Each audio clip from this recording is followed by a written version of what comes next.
Salut à tous les amis sérivores et cinéphiles. Aujourd'hui on se retrouve pour une nouvelle vidéo consacrée à Longlegs, le dernier film d'horreur d'Oz Perkins qui était annoncé comme le film d'horreur de l'été, voire de l'année. Alors, quid de ce thriller occulte, vraiment flippant ou pas?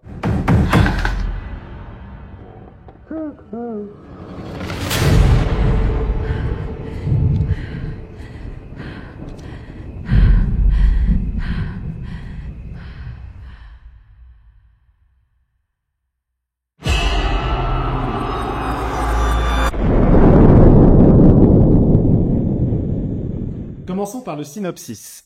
Longlegs nous transporte dans les années 90 où nous suivons Lee Harker, une nouvelle recrue talentueuse du FBI.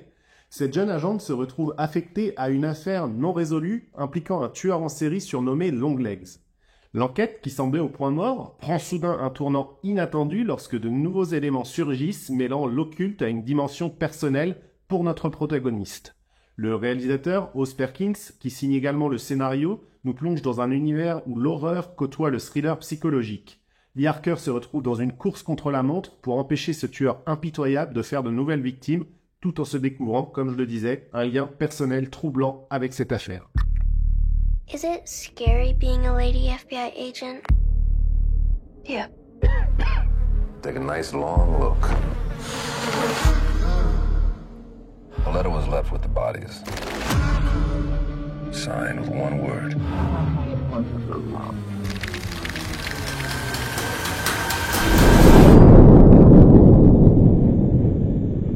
Parlons maintenant de mise en scène. Oz Perkins, qui est le fils du légendaire Anthony Perkins, Norman Bates, dans Psychose, semble avoir hérité du talent de son père pour créer une atmosphère oppressante. Le film est visuellement saisissant, avec une esthétique qui mêle habilement l'occulte, le glam rock et les clins d'œil au Silence des agneaux, auxquels beaucoup de choses se rapportent, y compris dans le scénario d'ailleurs.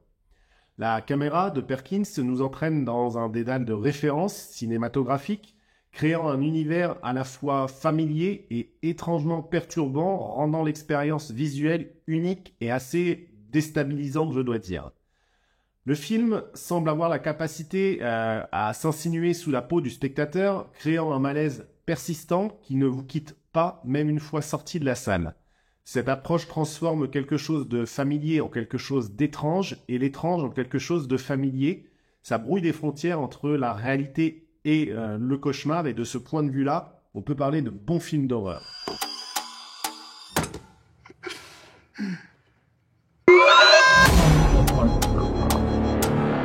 I saw a beast rise up out of the sea, with 7 heads and 10 horns. And on his horns he wore 10 crowns.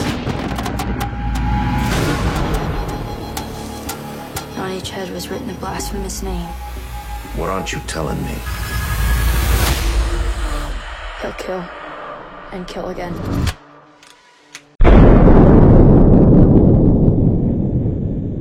Parlons du casting aussi de Longlegs, qui peut se targuer d'avoir des acteurs de renom à son générique. On a d'abord Maika Monroe, qui incarne l'agent Lee Harker. Elle est notamment connue pour ses rôles dans des films d'horreur justement, comme It Follows dernièrement.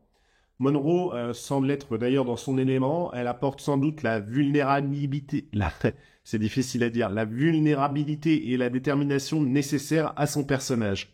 Mais la véritable surprise du casting, c'est bien entendu Nicolas Cage, qui joue le taré de service. Il livre ici une performance intense et mémorable, et je dois dire que j'ai été assez surpris, car je ne suis pas un très grand fan de cet acteur habituellement. Notons d'ailleurs qu'il est également producteur du film, et qu'il semble ici avoir trouvé un rôle et un projet à la hauteur de son excentricité. Le reste du casting, comprenant Alicia Witt, Blair Underwood et Lisa Chandler, apporte sans doute la profondeur nécessaire aux personnages secondaires, ce qui enrichit évidemment l'univers du film. I know you're not afraid of a little bit of dark. Because you are the dark.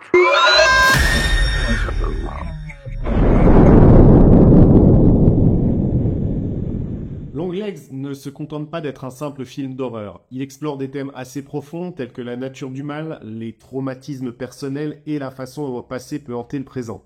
L'enquête de Lee Harker semble être autant une plongée dans les ténèbres de l'âme humaine qu'une traque d'un tueur en série, évidemment. Le film joue également sur la frontière floue entre le rationnel et le surnaturel. L'introduction d'éléments occultes dans une enquête du FBI crée une tension intéressante entre le monde ordonné de la justice et le chaos des forces obscures. Number ones. They scared me. Hello? You could have made nice with me.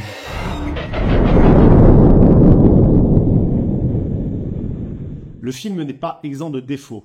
On se perd parfois dans le dédale de références et il y a un risque pour que certains d'entre vous se sentent désorientés ou perdus face à la complexité de l'intrigue et à l'accumulation de symboles et de clins d'œil.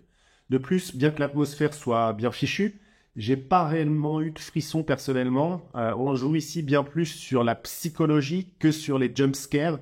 Et moi, c'est plutôt les jumpscares en général qui me foutent la trouille. Mais c'est une question de point de vue. J'ajouterais qu'on est ici face à un film d'horreur au scénario finalement assez classique, mais je peux pas en dire beaucoup plus, malgré une mise en ambiance qui est quant à elle plutôt pas banale. J'irai donc pas jusqu'à dire que c'est le film d'horreur de l'année, mais il y prétendra sûrement. But you didn't. And that has led to all of this.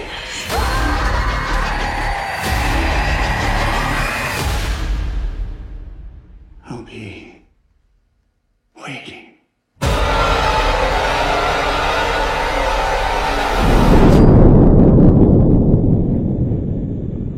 En conclusion, Longlegs est une expérience cinématographique sympathique et surtout assez perturbante. Oz Perkins semble avoir créé un film qui transcende les frontières du genre, mélangeant habilement thriller, horreur et éléments occultes pour créer quelque chose d'assez rare et encore une fois assez dérangeant. Cependant, son approche peu conventionnelle, avec beaucoup de références et sa complexité, la complexité du film et du scénario, pourrait aussi diviser certains spectateurs.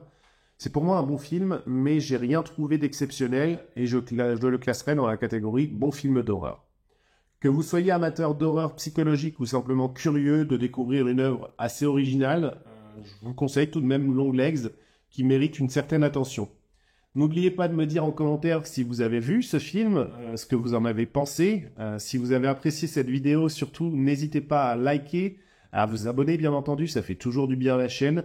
Et surtout, vous ne manquerez pas les futures critiques. Merci d'avoir regardé cette vidéo et à bientôt.